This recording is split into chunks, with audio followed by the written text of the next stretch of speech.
Arratsaldeon eta ongi etorri guztioi, Herria Solasaldien bigarren saiora. Duela hilabete pasatxo jarri genuen proiektu hau martxan eta gaur bigarrenen ez elkartu gara hemen. Iratzarren eta sorturen eskutik, hilabetean behin patxada pixka bat hartu eta pilpilean dagoen gai bati heltzen saiatzen gara, adituak edo arituak direnekin gai horretan. Lehenengoan Andoni Olariaga eta Lur Albizu elkartu genituen, eta bertzaletasunaz hitz egin ziguten, gaurkoan berriz, Txefi Roko eta Xabi Iraola ekarri ditugu, eta jatorri eta kulturaniztasunaz eta immigrazioaz hitz egingo digute. Gogoratuko dugu Herria Solasaldiak ikusentzuteko bi aukera daudela, batetik ona etorrita, Iratzar gunera, Bilbon gaude, Lamana kalean bigarren atarian, eta bigarren aukera podcast formatuan edo, ohiko plataformetan, Solasaldiaren urrengo astean. Asteko saio gidatua egingo dugu, neuk gidatuko dut, Izaro Zinkunegik, 50 bat minutu ingurukoa izango da, eta ondoren, ona etorri zaretenoi irekiko dizuegu tartea galdera erantzunetarako, eta, lasai parte hartzeko. Eta gehiago luzatu gabe hasi egingo gara. Gaurko gaia aurkeztuko dizuet lehenik. Euskal Herrian hainbat garai historikotan migrazio prozesuak bizi izan ditugu, bai joanekoak, bai etorrikoak, askotariko arrazoiak tarteko. Gaur egun ezin dugu migrazio prozesu bakar batez soilik hitz egin, fluxuak askotarikoak direlako eta arrazoiak ere askotarikoak direlako. Immigrazioari zehazki erreparatuta, Euskal Herrian gaindegiaren datuen arabera, 2008an Euskal Herritik kanpo jaiotako biztanleria 28,5%koa zen, eta, dirudienaren arabera bintzat, laster 3 bat Euskal Herritik kanpo jaiotakoa izango da. Horrek, nahita ez, errealitate berri bat jartzen digu, parean, aniztasun eta konplexutasun asko dituena, eta aukera eta erronkez betetakoa. Beraz, garrantzitsua da honi herri bezala heltzea, ekitea, baina baita antolakunde eta mugimendu politiko bezala ere. Bereziki markoa ondo ezartzeko eta bide horri bat marrazteko. Saio honetan herri gisako erronka horri eta mugimendu gisako posizio politikoari begiratu nahi diogu eta horretaz hitz egingo digute, eta bide hau egiteko begirada, proposamen, praktika eta neurriez hitz egiteko eskatuko diegu, baina baita sortzen ari diren erreakzio edo korapiloei heltzeko ere. Eta hau esan da, gaian sakontzeko bi lagun datozela esan dizuet, Arratsaldeon, Txefi eta Xabi, barkatu. Labur aurkeztuko dizkizuet, gaian sartze aldera eta gero beraiei emango diet hitza. Xabi Iraola, sorturen herrigintza idazkaria da, lehen hezkuntzako irakaslea ikasketaz, Ezker Abertzaleko militantea urte luzez, tartean gazte mugimendukoa, besteak beste Ernain, haren hastapenetatik militantea, eta Txefi Roko Lab sindikatuko idazkaritza antirrazistako arduraduna da. Zientzia politikoetan lizentziatua eta nazioarteko eta kulturarteko ikasketetan doktorea. Ekonomia feminista, etxeko lana, zaintza, migrazioen feminizazioa ditu besteak beste lan ere mutzat, eta trabajadoras no domestikaz kolektiboko kidea ere bada. Nik onaino aurkeztuko dizkizuet, eta orain gaian sartuz, beraiei eskatuko diet, beraien posizioa azaltzeko edo beraien buruak beste modu batera aurkezteko. Nondik hitz egingo diguzue, eta beraz, nondik ez. Nahi duzuen hasita. Eskerrik asko Izaro eta guztiok hemen egoteagatik eta esparru honetan irekiagatik. Nire ustez garrantzitsua da horrelako espazioak elkar eraikitzeko. Ni emakumea naiz, Argentinakoa naiz, zuria. Heldu nintzen Euskal Herrira urte baterako, orain dela 17 urtea, eta hemen jarraitzen du. 13 hilabetekin umetxo bat du, odei, orain dela 13 hilabete ama naiz. Nire ustez pertsona migrante edo prozeso migratorio privilegiatuta eduki... eduki nuen, beste emakume edo beste pertsona migrantea baino. Euskeraz ikasten ari naiz, nire euskerarekin prozeso bizitza bezala da, goitik bera, eta horregatik markamena itxarmen, hori izan zen un error profesional, solasaldi honetan erderaz hitz egingo dut gehiago. Eta ni nondik ez du nahi hitz egin. Nire ardura politikotik hitz egin behar dut.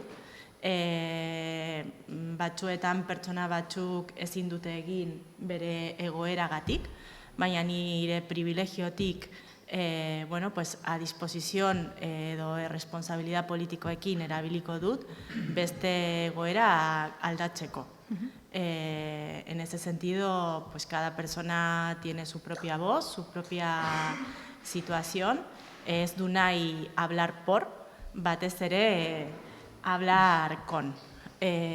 Orduan hori importantea da azpimarratzeko. Xabi? Arratsaldeon eta mila esker lehenik. Nire kasuan nondik hitz egingo dudan, ezkertiar eta abertzale baten begiradatik, hori naizelako. Beraz, Euskal Herriari herri bezala, nazio bezala, etorkizun bat eman nahi diodan persona bezala, eta beraz, eta ezkertiar bezala, sinisten dudan enean, etorkizun horretan persona guztiok, edo ze lekutan jaiotakoak izanik ere, eskubide eta bete behar berdinak ditugula, edo izan behar ditugula. Hortik, eta beraz, Euskal Herria aske eta solidario bat eraiki nahi duen mitante baten begiradatik, hortik hitz egingoet. Eta nahita ez dut hitz egingo, txefik esan duen bezala, ez dut hitz egingo migrazio prozesurik egin duen persona baten begiradatik, ez dut hitz egingo arrazionalizatua den persona baten begiradatik, eta beraz, nabarmena da, gai horretan, kako txartean gabezia hortatik edo utxun hortatik hitz egingo duela, eta beraz, realidade osoaren parte handi bat ezin izango dio dela, nolabait eskaini begirada horri ez. Ados, begirada ezberdinak, baina osagarriak, seguru asko, ni behintzat komentzituta nago, eta solasaldiak horretarako aukera ematen digun. Azteko pixka bat, herri eta mugimendu politiko bezala ditugun erronka, posizio eta korapiloi erreparatuko diegu, eta lehenik eta behin nahi nuen, zein den argazkia edo diagnostikoa osatzea bion artean, Xabi, lehenengo galdera zuretzako, hasieran aipatu dut, Euskal Herrian immigrazio prozesuak bizi izan ditugula, aipatzeko horietako bat, aurreko mende erdialdekoa adibidez, horietako bakoitza ditu bere ezaugarriak, eta guztiak dira ezberdinak. Gaur egungoari lotuta, zein dira ezaugarri nagusiak? Euskal Herrian toki guztietan ez dira berdinak ezaugarri horiek, galdetu diguzu pixka bat. Nik uste, jarriko bagina pentsatzen edo alderatzen pixka bat aurreko mendearen erdian Euskal Herria jaso zuen migrazioarekin alderatzen edo jarriko bagina, nik lehen gauza esango nukena da, migrazioaz baino migrazio ez hitz egin barko genukela ziur asko, ez? Alegia, migrazioaz pluralean hitz egin barko genukela, momentu honetan Euskal Herria datorren migrazioak askotariko arrazoia dituelako eta askotariko ezaugarria dituelako, normala den bezala, ez? Guk askotan erabiltzen dugu gure artean ere, nolabait zibilizazio krisi bat bizi duela munduak, edo ez, garai hortan bizi gala, eta ondorioz, eta hori ekarrita migrazio prozesuetara, migrazio prozesu horien atzean, badaude ez, pobreziatik iesi datozen hainbat migrante, badaude gerratik iesi datozen asko eta asko, badatoz geroz eta gehiago klima larrialdiaren ondoriozko migrazioen ondorioz edo, eta nagusia da, gero txefik nik uste azalduko duen bezala, zaintza kate globalen ondoriozko migrazioak ere, ez? Beraz, zibilizazio krisi horrek eta kapitalismoak sortu duen zibilizazio krisi horrek askotariko migrazioak sortu ditu, eta esan bezala aurreko mendearekin alderatuz, bagaude, nolabait, bai premiaz, bai ezaugarriz, bai nahiez, bai ideologia ziur asko ere, askoz ere anitzagoa den migrazio baten aurrean, ez? Horrek, noski, eskatzen ditu estrategia propioak, gero itzen gogun bezala, eta bide propioak, ez? Eta hori esan da, pixka osatze aldera argazkia edo, eta Euskal Herria etorrita, egia da, gure migrazio, jasotzen dugun migrazioaren fenomenoak edo deozogarriak ere, markatuta datozela ere, maila batean, Frantziar eta Espainiar estatuetako realidadera. Alegia, Euskal Herriko realidadea orokorran bat da, eta Ipar Euskal Herrikoa beste bat, ez? Euskal Herrian kasuan, orokorra da, ez? Immigrazio ekonomikoa edo deitzen den hori, ez? Nolabait kapitalismoak esan bezala sortu dituen ondoriozko migrazioak, eta Ipar Euskal Herrian kasuan berriz, orokorra da, oraindik ere, Frantziar estatutik bertatik, nolabait, Ipar Euskal Herria datorren migrazioa, ez da beraz, kako txartean, noski ez gure nahiari lotuta, baina egia da, estatu barruko deitzen den migrazio hori dela nolabait, Ipar Euskal Herrian gehien jasotzen dena edo ez. Ados, hori argazki orokorra edo izango litzateke, Txefi, lab sindikatuko kide bezala eta honetan lanean zabiltzanez, galdetu nahi nizun, ea lan eta enplegu munduan nolakoa den argazki hori, badauka isla bera, ezberdina da, nolakoa da? Bale, ja gero sartuko gara hobeto migrazio terminoekin, zeri buruzkoa hitz egiten ari gara, zer ez, baina las personas migradas, como el resto de las humanas y los humanos, pues necesitan vivir o sobrevivir, comer, pagar el alquiler, eta inmigrazio da, pues fenomeno, bueno, ez dakit, fenomeno da proceso multidimensional, con muchas aristas, ez da bakarrik ekonomiko prozeso bat, baina en mayor o en mayor medida la migración como estrategia de supervivencia es un elemento recurrente en el sentido de que el empleo es la salida pues, para sobrevivir y para vivir. Desde ese punto de vista, independientemente de la procedencia geográfica, la estrategia de supervivencia es importante y el empleo, según vamos identificando, venimos haciendo diferentes procesos formativos y talleres en donde nos vamos acercando a personas trabajadoras migradas y racializadas, lamentablemente lo que se identifica y lo que se repite es que en Euskal Herria existe una acogida instrumental. Muchas veces se habla de inclusión, pero en realidad lo que se da es una integración funcional a las necesidades concretas o a los vacíos que existen en determinados nichos laborales o empleos, que no casualmente son los empleos que tienen las peores condiciones laborales y que además concentran colectivos según género y según procedencia geográfica. Es decir, también se observa con matices cierta segregación laboral según nicho laboral. Pues por hacer algunas pinceladas sobre eso, los sectores en donde más concentración de personas migradas y racializadas encontramos hoy en Euskal Herria es el sector agropecuario, sobre todo el trabajo rural en huertas, tanto en la Ribera Navarra como en la Ribera Alavesa, en donde el perfil sociodemográfico de personas trabajadoras que prima, no es el único, pero que destaca, es hombres, procedentes, hombres jóvenes y de 40 años más o menos como mucho, procedentes de África subsahariana, la gran mayoría. Luego también otro sector que concentra una población migrada importante es el sector de la pesca. Son dos sectores primarios, esto también para subrayar. El sector pesquero, sobre todo Ondarru, Lekeitio, jóvenes senegaleses. Son pueblos que además en sus territorios de origen también tienen esta actividad económica, ¿no?, para reflexionar. El empleo de hogar y de cuidados, como sabemos, concentra mujeres migradas de procedencia latinoamericana. De cada 4 mujeres latinas que llegan a Euskal Herria, 3 entran en el empleo de hogar y de cuidados, en el empleo interno como primer empleo. Es el único nicho laboral en el que encuentran trabajo. Hostelería es otro sector también que hay que tener en cuenta, un sector de servicios que como parte del modelo de urbanización de Euskal Herria y sobre todo de los hiriburus, se ha desarrollado muchísimo.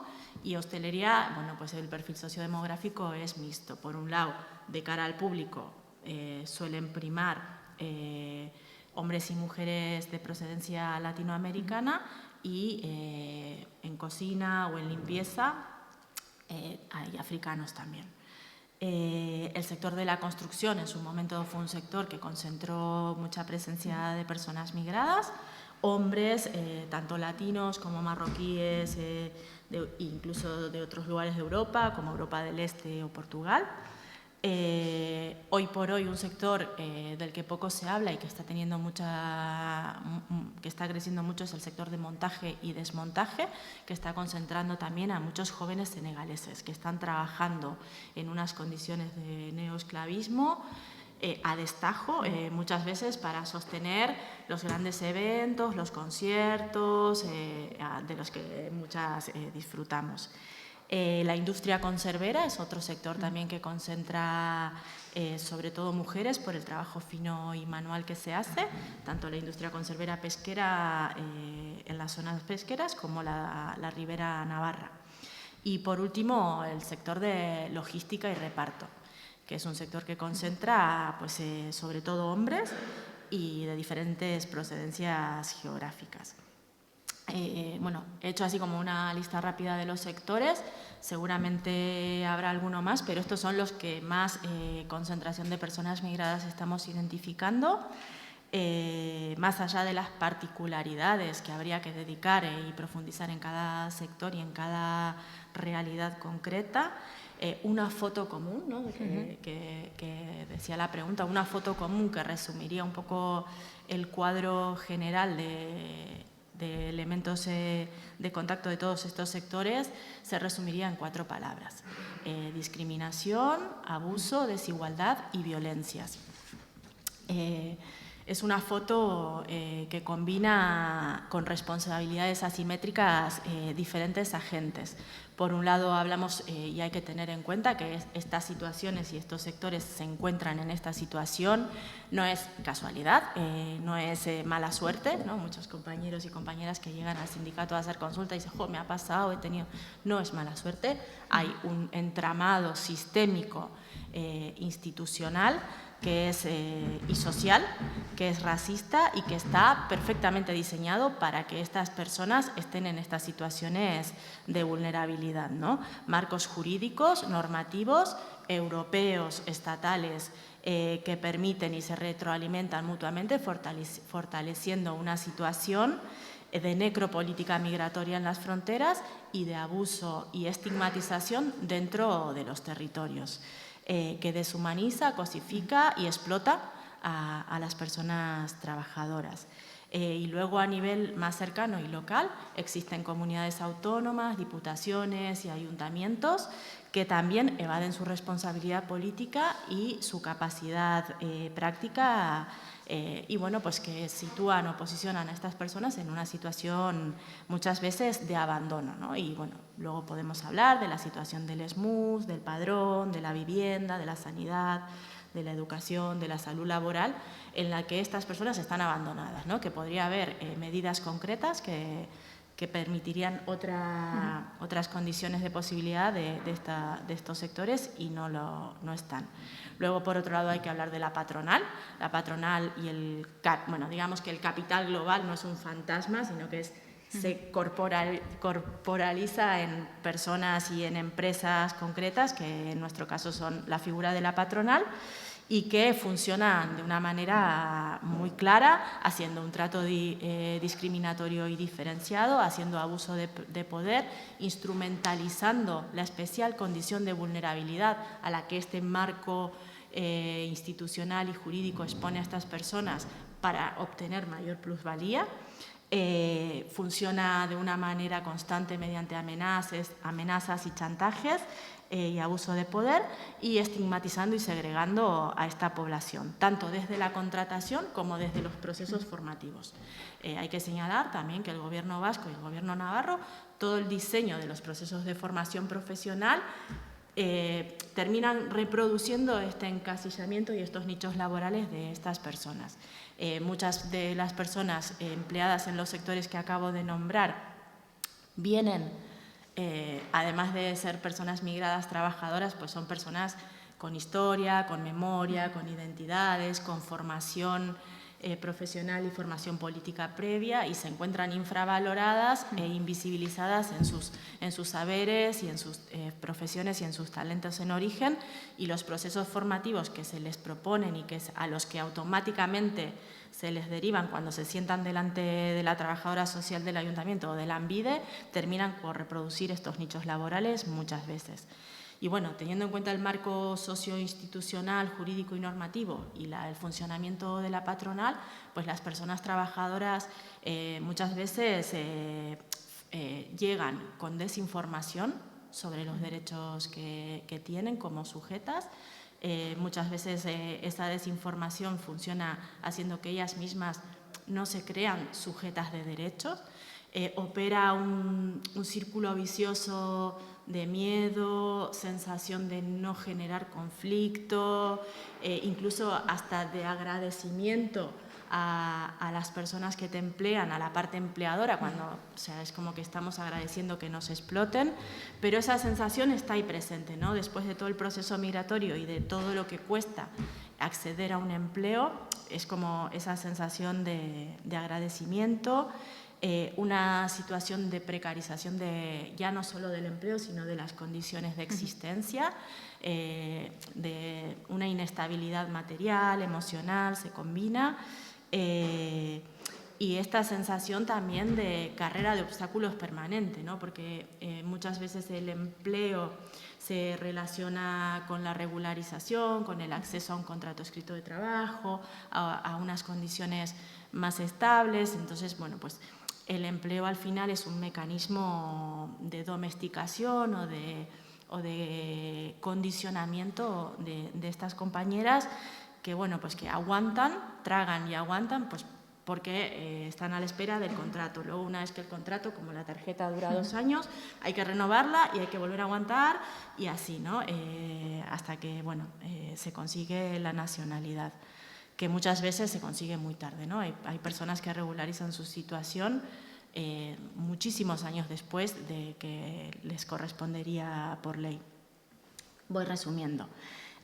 Luego, a nivel laboral, bueno, pues ya las condiciones laborales se expresan en un incumplimiento de cuando se tiene contrato escrito. Esos contratos, hablamos de contratos mentirosos, contratos en fraude de ley, las jornadas que se declaran no son las reales, los salarios tampoco, las categorías tampoco, economía sumergida, temporalidad, parcialidad, se combinan economía sumergida en el caso de las personas que todavía no tienen regularizada su situación, pero también en el caso de las personas que podrían tener por el tiempo de estancia acceso a regularizar su situación a través de un contrato, se las condena muchas veces a situaciones de economía sumergida, por parte, como decía antes, de las instituciones, falta de seguimiento, control y sanción de las condiciones reales y efectivas de las que se encuentran estas personas en estos centros de empleo.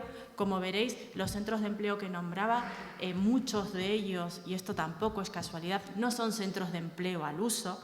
Una persona que trabaja de logística y reparto, que casi no puede ni acceder al baño a hacer sus necesidades porque el gran almacén no le permite entrar, una trabajadora de hogar, un trabajador del ámbito rural, son centros de empleos en donde no se accede ni a la salud laboral ni a la inspección de trabajo, se vulneran esos derechos fundamentales. Bueno, jornadas abusivas, dificultades para la organización colectiva y para la sindicalización como parte también de estas relaciones laborales, incumplimiento y vulneraciones de todo tipo.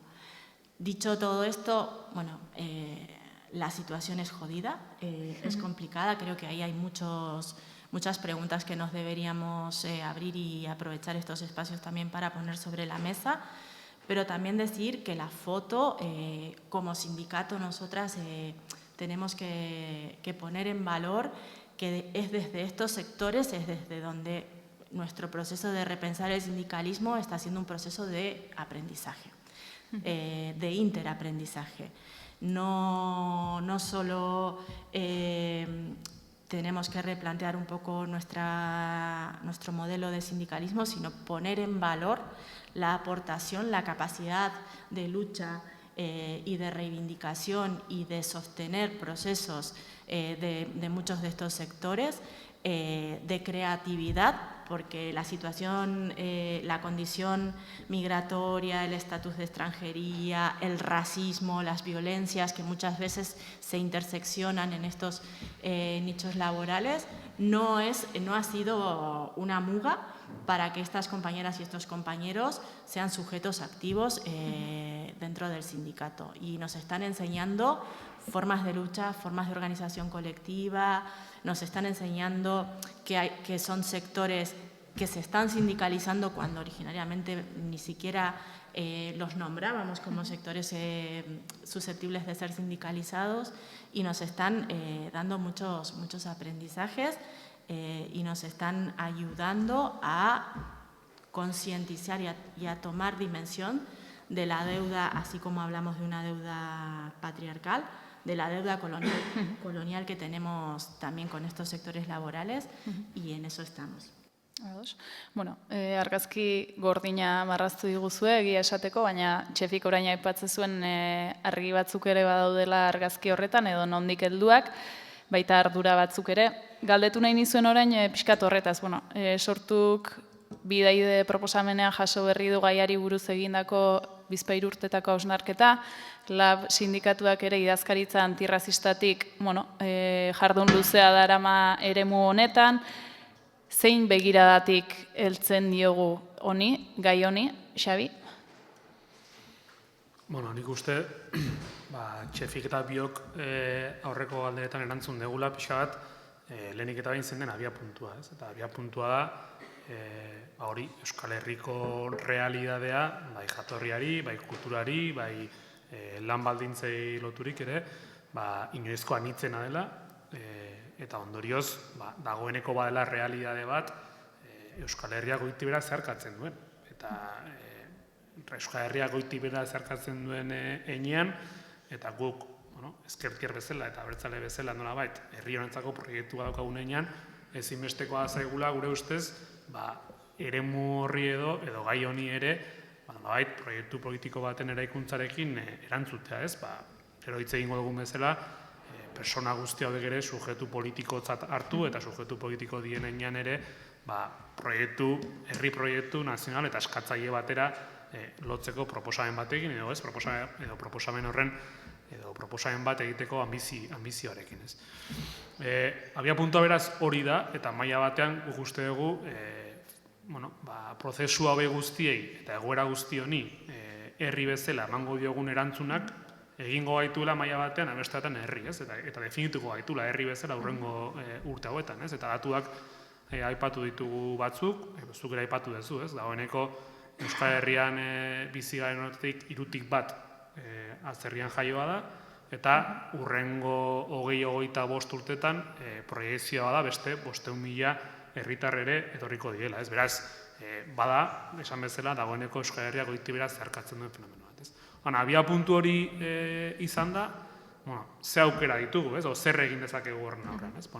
Guk uste dugu aukera bat izan daitekela, realidade hau egongo ez balitz bezala jokatzea eta ez ikusiarena egitea, hori bada aukera bat. Beste aukera bat izan daiteke, eta ikusten ari gara dagoeneko, eta uste gero hitz egingo gula hotaz, aukera bat da ere, dagoeneko ikusten ari garen bezala, defensiban jarri eta mehatxu bezala ikustea, hori ere aukera bada.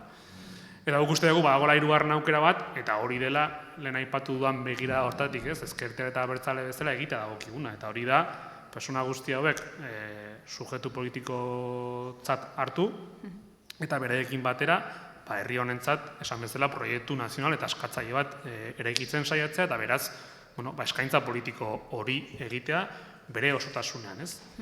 Eta bukatzeko esango nuke, pixka bat Txefik ere hasian aipatu den bezala, badago, nolabait, migrazioari begiratzeko joera instrumental bat batzuetan, eta esaten da, ez, bueno, migrantea datoz lana egitera Euskal Herria. Guztegu ez, persona guzti horiek, Txefik oso ondo esplikatu duen bezala, badatoz beraien bizitza osoa garatzera hemen.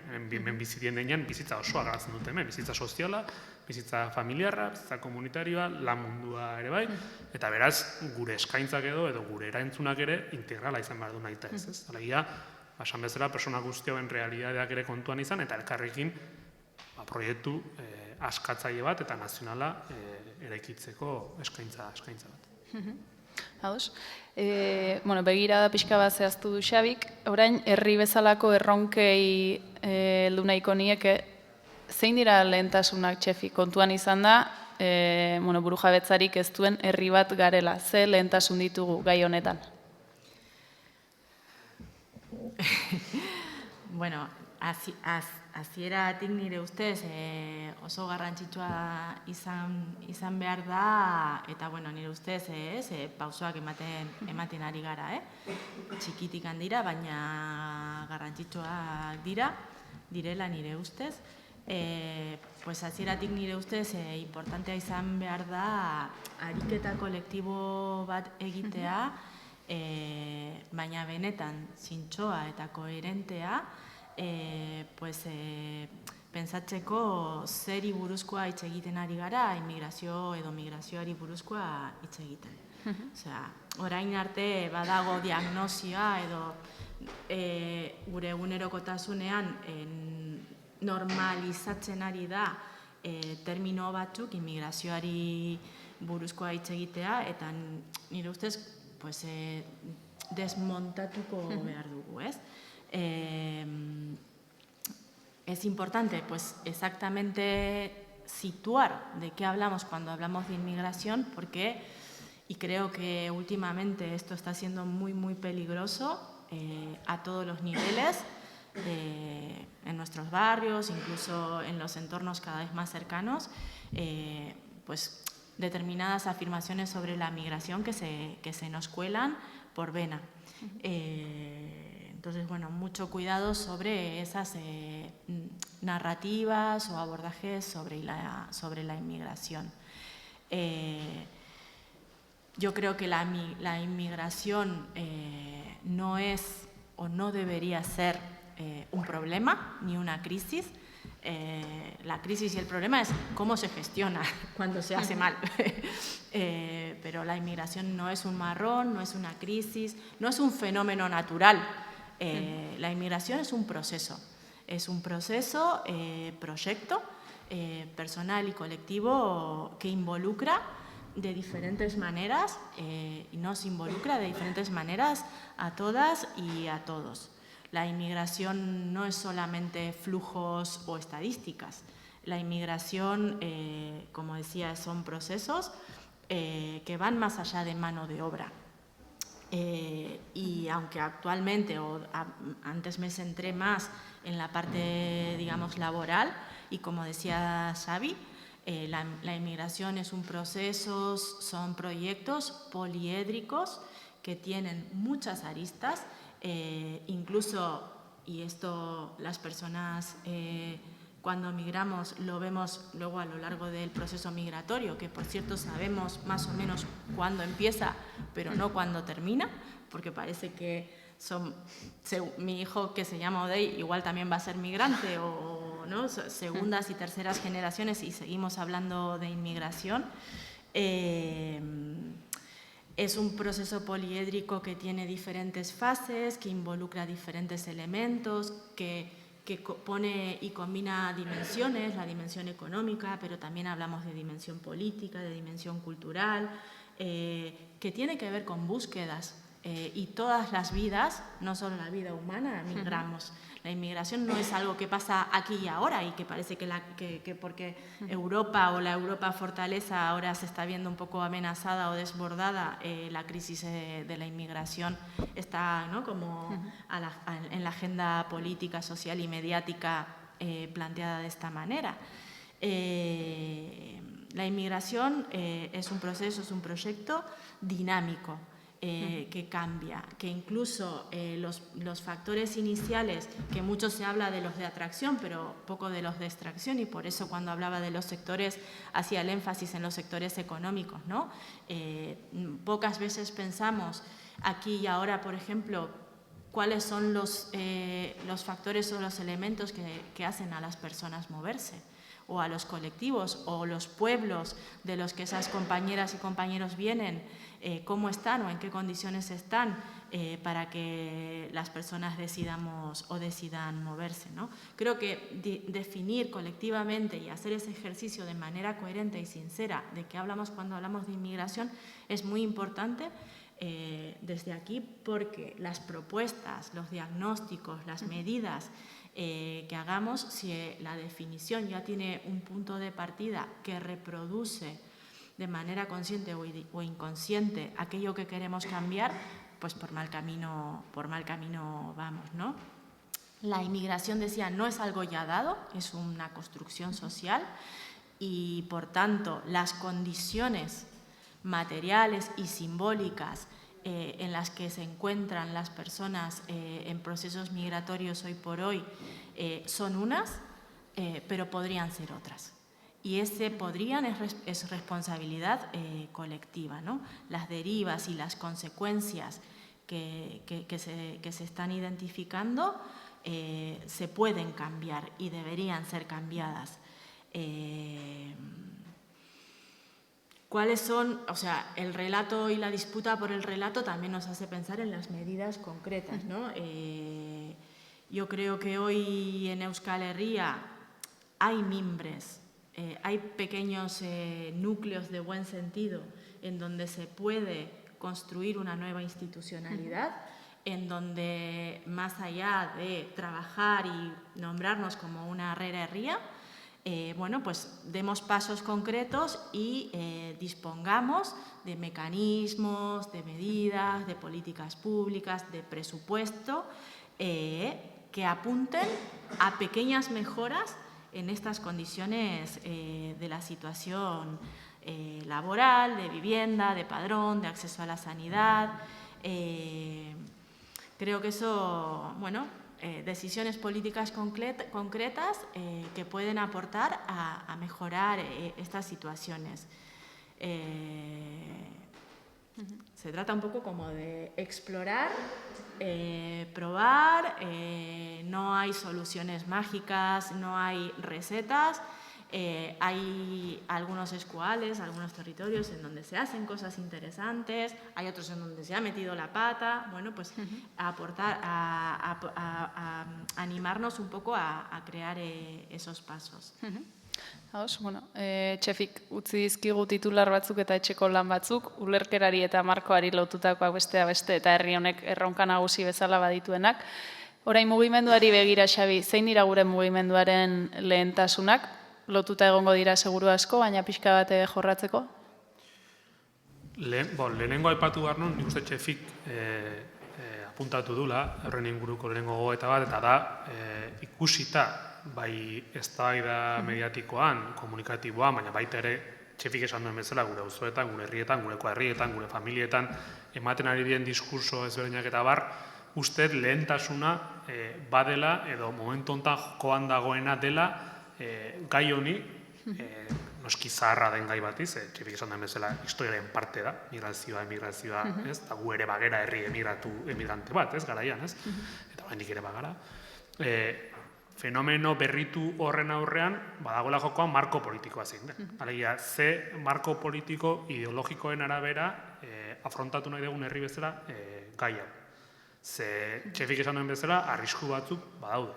Eta uste dugu, nik uste dut, eta guk ere bide proposamena egin dugunean, hortik jo dugu pixka bat, ikusten duguna lehenik, daukagun lehen egitekoa dela, edatzen ari diren marko diskursibo erreakzionario batzuk eraistean nola bait, edo bertan bera ustea, eta horren aurrean, ezkerretik eta ikuspegi abertzale batetik, marko politiko alternatibo sendo eta sinesgarri bat eraikitzea.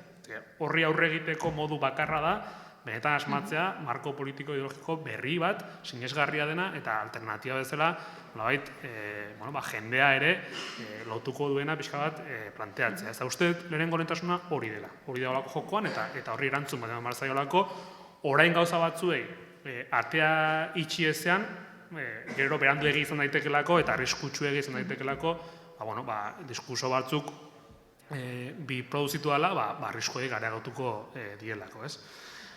Hortik aurrera, egin beharrekoen zerrenda amaigabea da. Nik uste txefik hori ere oso ondo planteatu duela. Azkenean, eragiten du gure herriaren, nolabait, edo gure bizitza sozialaren alderdi guztietan. Zalantzari gabe harrera herri izan behar gara, eta horretarako txefik ondo apuntatu duen bezala baliabideak ere jarri behar dira, instituzionalak, komunitarioak eta beste. Ahaztu gabe gainera, harrera herri izate horretan, gu badakagula nahi bada funtzio bikoitza, ez? Bagera harrera herri ona datozen herritarrentzat, baina zoritxarreko muga bat ere, da muga inposatu bat ere badaukagu gure herrian bertan, eta igaro bidean dauden migranteentzat bizi arriskoa da eta bizitzak ere galdu dira azkeneko urte hauetan, ez? Beraz, pasabide seguruak harrera herri izate horretan badaukagu funtzio bikoitzak, ez? Harrera herri izan, baina bermatu ere pasabide seguruak herritar guzti horientzat, ez? Bigarrenik esango nuke, bizitza soziala, komunitarioa, politikoa, elkarrekin egiteko eta pentsatzeko bidea jorratu behar ditugula. Nik uste, eta horrek maila batean gu interpelatzen gaitula. Nola egiten dugu zubiak eraikitzeko eta elkarrekin espazioek jorratzeko, ez? Eta gaur egun hainoikoa diren nolabait isilpeko eta ezain isilpeko segregazioekin amaitzeko, ez? Hori da nik uste bigarren lehentasun bat jorratu balko denukena, ez? Lehentasunaren bezala arrazakeriarekin bukatzea. Eta arrazakeria ari naizena, ari naiz arrazakeria gutadiko bakoitzak eragiten duen arrazakeriaz, baina ari naiz ere arrazakeria instituzional eta estruktural, ez arrazakeriak baduka aurpegi hori, ez? Eta gero badukagu erronka bat ere, beste askorekin batera, nolabait gure hizkuntza, gure kultura ere, persona hauengana hurbiltzeko edo persona hauei ere eskaintzeko, eta hortarako noski doakotasuna eta baldintza duinak ere bermatzea funtsezkoa izango da, ez? Horretaz galdetu nahi nizun, Xabi, nola egiten da hori guztia, hizkuntza eta kultura gutxitu batetik, nola bihurtzen da harrerarako tresna hizkuntza eta kultura gutxitu bat, zubi, Nik esango nuke, baukagula lehen egiteko bat, eta nik uste zeharka txefia aipatzen joan dela, eta da, kohesio eraikitzea. Kohesio horik gabe ezinezkoa da erronka guztiei aurre egitea. Eta usteet, ondela gutxi usteet isa sare soziala irakurri nuen esaldi bat, buruz ari naiz, baina esaten zuen, aukeratu beharra dago. Harrera herri izan, edo euskal herria izan. Baina biak ez dira bateragarriak. Hori irakurri nuen, ez? Eta pentsatu nuen, esango nuke kontrakoa dela. Alegia, eske harrera herri ez bagara, ez gara herri izango. Eta herri ez bagara, ez da euskal herririk izango. Horan usteet, nola egiten den horretan, lehenik hori dela, gaun egiteko funtsezkoena. Esatea, eske hori egiteko ezinbestean kohesio eraiki berra dago, ez? Eta kohesio eraikitze horretan, guk adibidez, bidaide proposamenean, bi oinarri edo planteatu ditugu, gure ustez beharrezkoa dianak, ez? Lehenengoa da inklusioaren ideia, ez? Askotan, ez da bai dago bada pixkat akademikoa, ez? Baina integrazioa eta inklusioen artean, integrazioa bada, ez? Haiek hemen edo haiek integratzeko zera bat, gehiago da inklusioa, ez? Nolabait aukera berdintasuna bermatzea, ez? Realidade horretan, da bigarrena bada kultura artekotasuna, ez? Askotan, Europan azkeneko hamarkadetan gailendu da multikulturalismoaren ideia hori, eta multikulturalismo azken batean bada, nik onartzen dizkizu zure religioa, zure kultura, zure hizkuntza, baina zuan eta ni hemen, ez? Eta horrek sortzen du maila batean, guretzako hain arriskutsua den, getifikazio arrisku bat edo badago, ez? Horren aurrean guk, planteatzen dugu gure ustez, kultura artekotasuna izan behar dela hortarako bidea, ez? Hitzak berak dion bezala artekotasun bat bilatu behar da. Elkarrekintza bat egon behar da, eta elkarrekin egin behar den zerbait da. Eta elkarrekin horretan ere, uste dugu hor dagoela euskearentzat aukera bat. Euskerak espazio berriak irabazteko, persona berriak erakartzeko ezinbestean kultura artekotasuneko bide hori jorratu behar du. Elkarrekintza bat egon behar da, elkarrekin aritze bat egon behar da nahi ez. Eta gero, noski, adintza duina bermatu, doakotasuna eta beste, ez. Eta batez ere, erritmoak eta realidadeak onartu ere, bai. Alegia, gure herriak ere daukan realitate soziolinguistikoa, eta ez da berdina persona migratu bat kasu honetan Hondarrura etortzea edo Bilbora etortzea. Eta beraz, guk ere hori kontuan izan behar dugu persona horien gana goazenean, baina denborak ere kontuan izan behar ditu. Alegia, persona migratu bat entzat, ziur asko lehen egitekoa izango da, bere bizitza duina bermatzea, albadu lan duin bat bermatzea eta beste, eta behin hori bermatu daukala, normala den bezala, orduan eman dezake ematekotan pausu bat, ez, hizkuntzara hurbiltzeko. Beraz, uste dut, realidadeak eta denborak, kontuan hartu behar ditugula prozesu guzti hortan. Hori guztia eginda, uste dut, migrazioa edo prozesu guzti horiek ere aukera bat izan daitezkeela euskararentzat, esan bezala, persona berriak euskarara erakartzeko. Jarri ditu etxeko lan batzuk Xabik mugimendu gisa.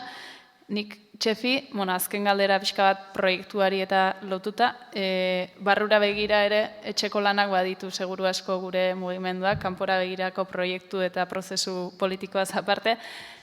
Ispiluaren aurrean, nolakoa gara, gure mugimendua ez alda zuriegia, ea zer diozun. Pues sí, bistan dago.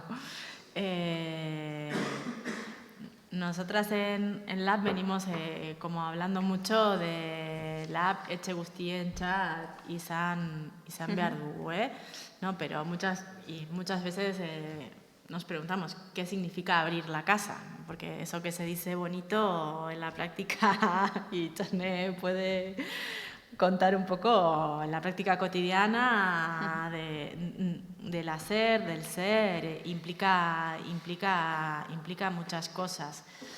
Y lo hablamos muchas veces, ¿no? Estamos realmente dispuestas a sacudir, porque las personas somos un movimiento demasiado blanco.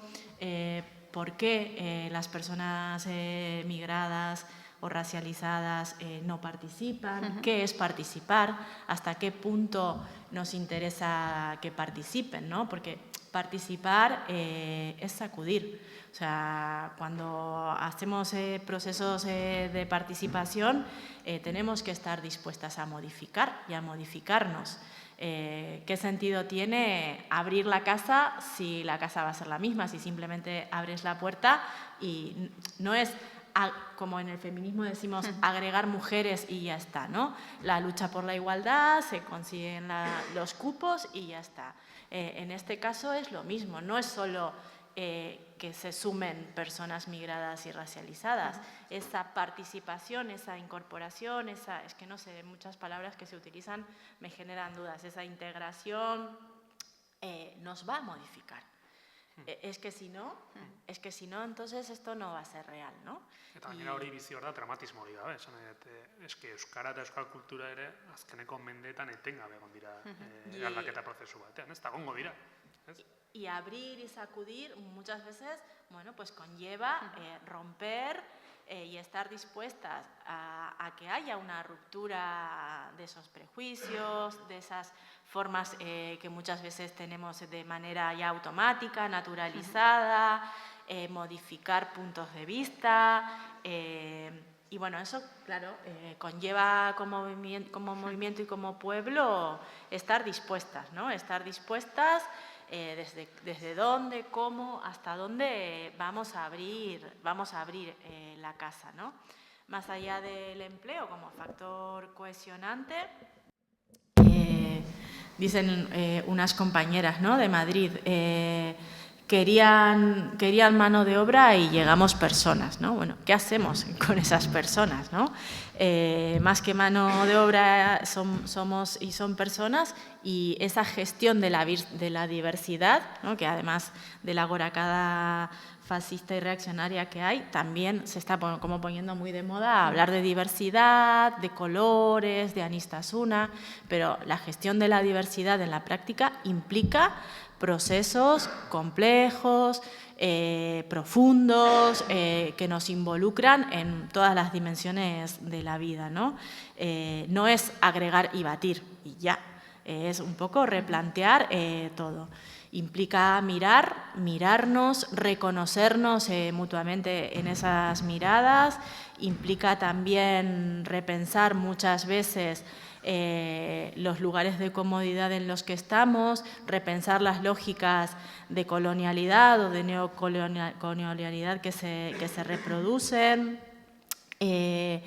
Esa apertura no tiene que ser desde un lugar de nosotras somos las aliadas y ellas son las víctimas, sino de poner en valor y reconocer como sujetas políticas que están haciendo una aportación, como decíamos, muy, muy importante, que está haciendo que Euskal Herria sea mejor, que Euskal Herria tenga y vea elementos que igual hasta ahora no se veían. Yo lo veo en el movimiento feminista, por ejemplo. Creo que las mujeres migradas y racializadas en los últimos 10 años han incorporado en la agenda política, en las formas de manifestarse, no sin dolores de cabeza, muchos elementos que han enriquecido el movimiento, y creo que puede pasar también en el movimiento soberanista.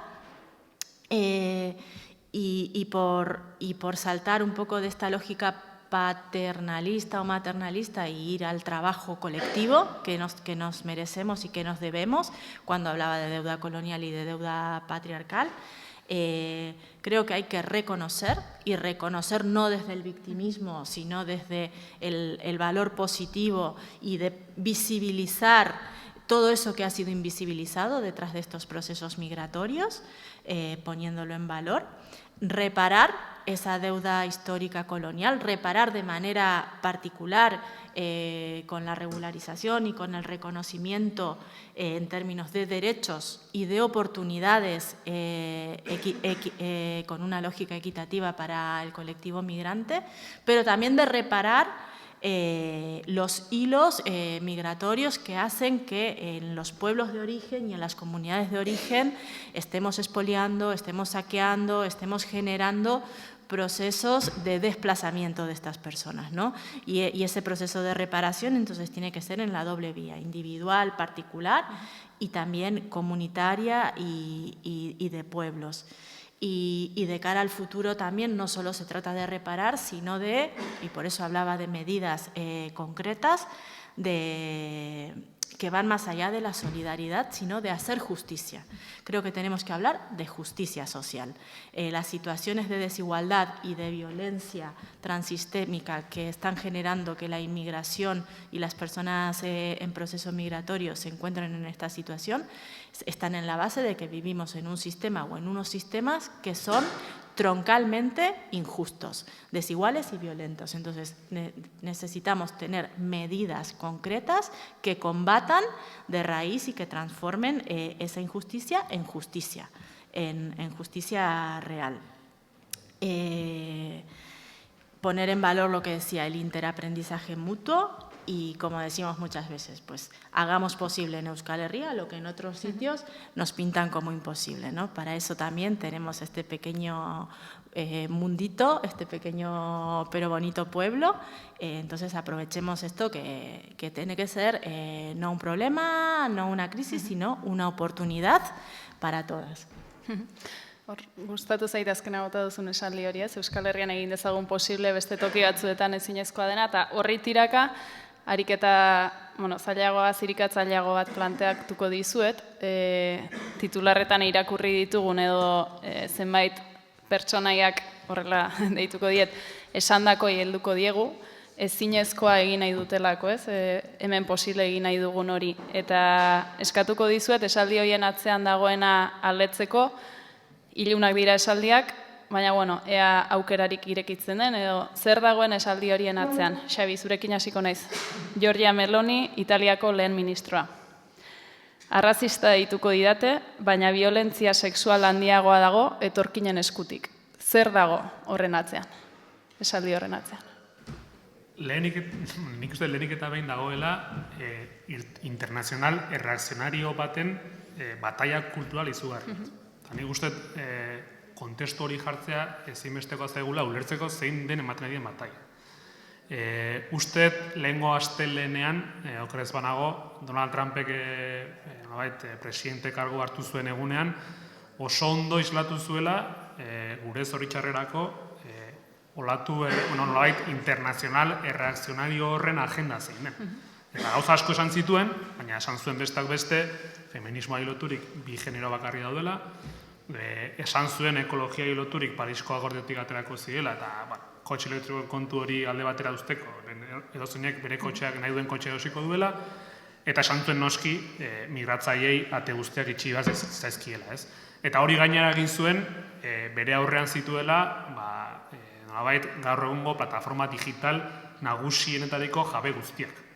Elon Musk, noski, gobernuen parte da, Zuckerberg, Bezos, eta bar luze bat, ez? Orduan, izugarrizko bataia kultura bat ematen ari da, eskuin mutura mundu osoan, eta nolabait, bataia kultural horrek inpaktua dauka, bai eskuinean eta bai ezkerrean. Eta zoritxarrez, ikusten ari gera, badagoela ezkerrean ere, diskurso horiek erosten dituenik ere. Eta uste dut, lehen aipatu dugun bezala bai Txefik edo bai biok, horiek eraistea izan behar dela gure lehentasunetako bat, ez? Baina hortik harago, eta esaldi hori nire asko gustatu zait, Txefik aipatu duena, uste dut Euskal Herria ez dagoela, nolabait, diskurso horietatik salbu, baina Euskal Herrian badagoela gaitasun politiko nahikorik, badagoela Txefik esan duen bezala zume nahikorik, bestelako jendarte bat posible egin dadin, ez? Maila batean, faxismoari aurre egite hutsaren markoa mugatzailea da gure herriarentzat. Gure herriaren gaitasun eta ambizioentzako mugatzailea da. Uste dut, herri honetan, borroka antifaxistak ere lekutua izan behar duela, eta beraz, herri honen realidadeari erantzun behar duela, eta herri honen realidadea da, baldintza baditugula, askoz ere jendarte feministagoa, ekologistagoa, berdintzaleagoa, euskaldunagoa, abertzaleagoa eraikitzeko. Eta uste dut, borroka antifaxista horrek Euskal Herrian forma hori hartu behar duela, eta lehentasunez hori hartu behar duela, ez? Hori guztia esan da, eta erantzun da titular horri, esango nuke oso paradogikoa dela eta hipokrita dela hori Melonik esatea, edo Trumpek esatea, edo Abaskalek esatea, zerrietako edozenek esan zezakeen, ez? Hain zuzen ere, eskuin muturra delako, nolabait bortizkeria sexuala, nolabait matxismoa, nolabait existitzen ez dela diona. Eta eskuin mutur hori bera da, nolabait kasu honetan migranteak matxistatzat edo bortizkeria sexualaren eragiletzat aurkezten dituenak, ez? Eta nik garetzen duen ere buruari, hori zerrak ezkatzen duelako Meloni edo Trump edo Abascal bortizkeria sexualak? Ez, da aitzakia bat delako kolektibo hori estimatizatzeko eta kolektibo hori alba da beraien herrialdetik kanpo botatzeko, ez? Orduan, uste dela esaldi bat hipokrita eta oso paradogikoa ikusteko eskuin muturrak ze operazio ideologiko egiten duen kasu honetan migrazioak edo migratzaileak estimatizatzeko, ez? Hori esan da, esango nuke, edozein kasutan nolabait, feminismoa, ekologismoa, edo edozein eraldaketa prozesu beti daudela disputa. Esan nahi, Meloniren esaldi horretan, badiru Italia dela jendarte feminista bat. Edo bortizkeria sexualik ez dagoen jendarte bat dela, ez? Eta nik uste horre ulertu behar ditugula, alegia, prozesu eraldatzaile guzti horiek disputan duten prozesua dira, eta beraz, soluzioa ez da jendeak kanporatzea. Soluzioa kasu hortan da, feminismo gehiago, edo bortizkeria sexuala bukatzeko mugimendua indartzea, ez? Orduan, uste, beraiek nahi dutenaren kontrara erantzuna dela bestea, feminismo gehiago. Bueno, Xabik ondo erantzun digu, baina spoilerra ere egin du, hain zuzen Donald Trumpen esaldi bat neukalako Txefirentzat, baina bota egingo du eta ea Txefik zer dion. Berehala amaituko dira sarrera ilegal guztiak, eta milioika atzerritar gaizkile etorri ziren lekuetara itzultzeko prozesua abiatuko dugu. Zer dago esaldi horren atzean, Txefi?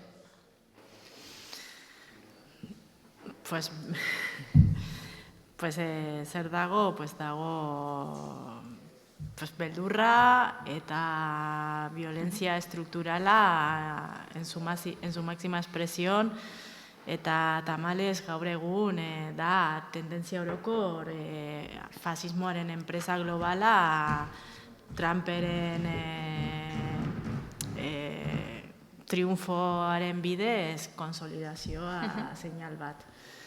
Zer dago atzean, pues, alde batetik, ni movimiento bezala batzuetan pentsatzen dut, ze azkar esker mutur antolatzen ari du, eta zelako kapazidad dute de funcionar como un pulpo a escala global, eta, bueno, gu erronka daukagu, azkenean lo que está pasando en Estados Unidos con la frontera norte y sur de México no es muy diferente a lo que está pasando en el Estado español con la frontera norte y sur. ¿Y qué hay detrás? Pues necropolítica, un proceso en donde ya no es esas vidas son explotadas, sino es que ya esas vidas no importan. O sea, ya no es solo el control de cómo se vive, sino dejar morir. Y dejar morir es asesinar, ¿no? Entonces, pues ahí hay mucho peligro. Ados, bueno, esan gordin batzuk ekarri ditut eta arrisku eta beldurrak ezkutatzen dira horien atzean, zuek ondo esan duzuen bezala, titular batzuei tiraka aritu zarete. Orain, bueno, denbora aurrera da, eta enuke tonu honetan bukatu nahi, eta eskatuko dizuet, 10 urte barru, ze titular irakurri nahiko zenuketen Euskal Herriari eta, bueno, jatorri eta kultura aniztasunari lotuta. Xabi, zeu hasiko zara? Bate lan erresa, hori. Bueno, gero, esplikatu daiteke, bakoitzaren bai, tartea utziko dizut. Bueno, nik irakurri nahiko nukena da, Bidasoan ez dago mugarik, ez da egongo mugarik hemendik aurrera, ez da gehiago mugarik izango Bidasoan, ez? Uste, ez da gehiago izango mugarik Bidasoan esaldi horrek, barne biltzen dituela, bi injustizia amaitzean da bait, ez? Bait, Euskal Herria bat eraikitzen ariko garenaren ideia jasotzen duelako, eta bestalde, migrantu askorentzat sufrimendu eta heriotz ondorioren muga bat ere desoeste aritzakelako, eta beraz, iruditzen zait, simbolikoki indar handia daukala, eta uste gaur hemen, Txefi eta bion artean adierazi nahi izan dugun hori, modu sintetiko batean deskribatzen. Oso ondo. Txefi, baduzu titularrik? Ni oso txarra naiz titular, beste generazioekin, hori, sare sozialetan, cuando dicen, ez dakitzen bat karaktereak edatxukadu, ezin dut, o sea, me enrollo, ya veis. A mí me gustaría leer un titular que refleje un proceso, ¿es?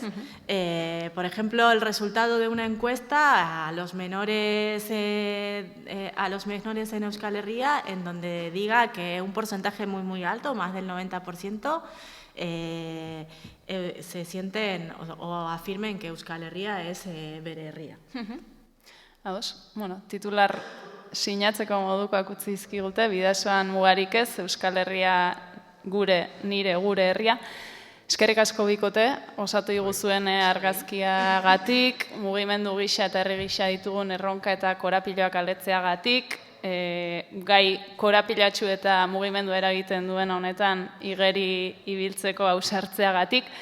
Honaino gaurko atalgi datua, itxiera emango diogu, eskerrik asko etorri zareten guztioi ere, aurreratuko dizuet hurrengo saioa otsailaren 26an izango dela, asteazkenez, beste behin, 6:30 aurrera hemen, Iratzargunean, Bilbon. Kasu honetan komunikazioa aro digitalean gezurra ari du izenburupean, komunikazioaren ertzak aztertzen edo aletzen saiatuko gara, Jonathan Martinez eta Neurkiri izango ditugu kasu horretan hizlari, eta Markel Larruskaine pasako diot lekukoa gidari lanetarako. Egunean bertan, gaur bezala, ona zatoztenok aukera izango duzu saioa zuzenean jarraitzeko eta galdera erantzunetan parte hartzeko, eta bestela, hurrengo astean, sarean ohiko plataformetan topatuko gaituzue. Eskerrik asko, eta ondo izan.